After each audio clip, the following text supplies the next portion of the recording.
I'm on the next level job no more yeah moon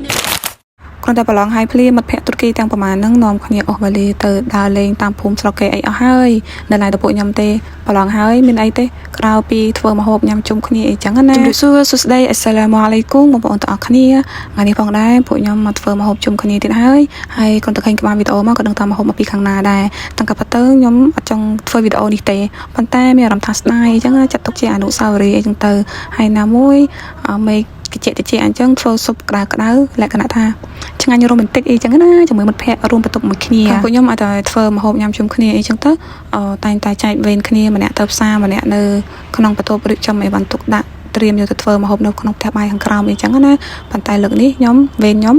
មកផ្សារជាមួយនឹងមិត្តភ័ក្តិខ្ញុំម្ដងហើយមកផ្សារនេះម៉ាម៉ាតនឹងឯងហើយមកទិញសាក់មាន់ទិញអីចឹងណាហើយក៏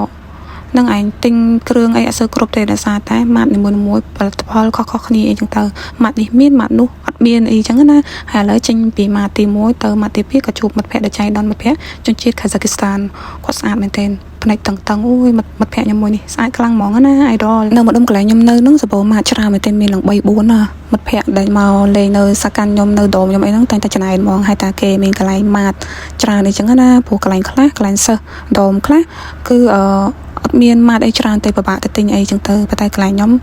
លយមានម៉ាត់ច្រើនតែលយមែនលុយនឹងអស់តាមនឹងឯងចូលពីម៉ាត់មួយទៅម៉ាត់មួយផ្លេតហ្មងដើររះលងពេញនឹង3ម៉ាត់ជាប់សាលាហ្នឹងជាប់សាកាន់ហ្នឹងឥឡូវតែនិយាយចូលម៉ាត់ទី3បាត់ម៉ាត់ទី2ហ្នឹងនិយាយអត់ទាន់ទេម៉ាត់ទី1ម៉ាត់2ម៉ាត់ទី2អាយុស្វៀកអានេះម៉ាត់ចុងក្រោយម៉ាត់អូសាន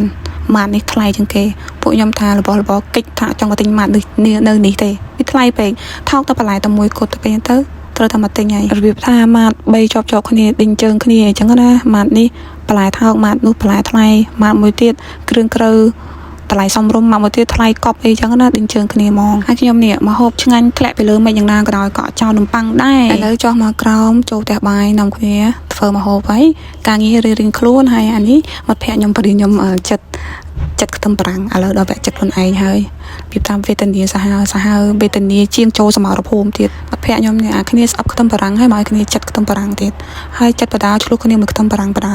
ឆ្លោះអត់ឈ្នះមានតែយំនឹងឯងមានដូចថ្ងៃហ្នឹងជាមុខម្ហូបផ្ទះលេខ2អញ្ចឹងណាខ្ញុំបានថតច្រើនល្អៗអីចឹងទេហើយក៏ថតកាត់អីចឹងណាហើយក៏អត់ដឹងថាមុខម្ហូបឈ្មោះនឹងឈ្មោះអីដែរតែមើលទៅស្តៀងម្ហូបយើងនឹងឯងដូចបែបស៊ុបកាទៀវអីចឹងណាហើយពីរបៀបធ្វើអីគេហ្នឹងស្តៀងថាខាងយើងអីនឹងឯងក៏តែរសជាតិខុសគ្នាបន្តិចខាងគេនឹងយ៉ាងជូរហើយឈ្មោះក៏ភ្លេចដែរឈ្មោះគេកាទៀវស៊ុបហៅដូចតែយើងដែរនឹងឯងលយមួយយ៉ាងដែរមិត្តភ័ក្តិរួមបន្ទប់មួយគ្នានឹងចិញ្ចៀនអាស៊ីគ្នាឯងអញ្ចឹងណាហើយពួកគាត់សិតតែអ្នកចូលចិត្តធ្វើម្ហូបហើយគ្រឿងក្រៅពួកគាត់សបោមែនតើនៅណាត់គ្នាធ្វើម្ហូបអីចឹងទៅហើយបានឆ្ងាញ់មាត់រហូតធ្វើម្ហូបថ្ងៃហ្នឹងរៀងរ៉ាក់បន្តិចព្រោះជាមីនុយបាយប៉ាយើងរំងាស់តម្រុំតែឆ្អិនសាច់ហើយផុយសាច់មាន់អីចឹងណាធ្វើម្ហូបតាំងពីម៉ោង3រហូតដល់ម៉ោង7ម៉ោង8ទៅបានហូបញ៉ាំជុំគ្នាដោយសារតែយើងខ្វះគ្រឿងទៅយើងខ្វះកាទៀវយើងមានអ្នកទៅទិញកាទៀវនៅតម្លៃផ្សេងមកទៀតអីចឹងណាចាំកាទៀវចាំអីចឹងទៅហើយនឹងឯងចឹងឯងបើខ្ញុំតែងតែមុននឹងធ្វើម្ហូបខ្ញុំយកនំប៉័ងមកសកួរទុកពោះ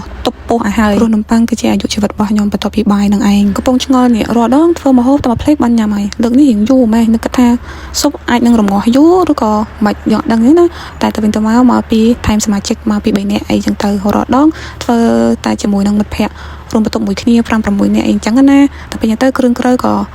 ច្រើនជាងមុនហើយត្រូវការកម្លាំងអ្នកធ្វើច្រើនមុខម្ហូបពិបាកធ្វើផងខ្ញុំតាំងពីមកនៅទូរគីបាន4ឆ្នាំមកមុខម្ហូបចម្រុះហ្មងណាមិនថាមុខម្ហូបទូរគីនិងមុខម្ហូបបែបអាស៊ីយើងទេហើយអាស៊ីយើងនេះភាគច្រើនមុខម្ហូបខាងប្រទេសថៃហើយនិងឥណ្ឌូនេស៊ីម៉ាឡេស៊ីហើយសម្រាប់ខ្ញុំមុខម្ហូបខាងម៉ាឡេឥណ្ឌូនេស៊ីគឺត្រូវមកខ្ញុំច្រើនជាងគឺឆ្ងាញ់បែប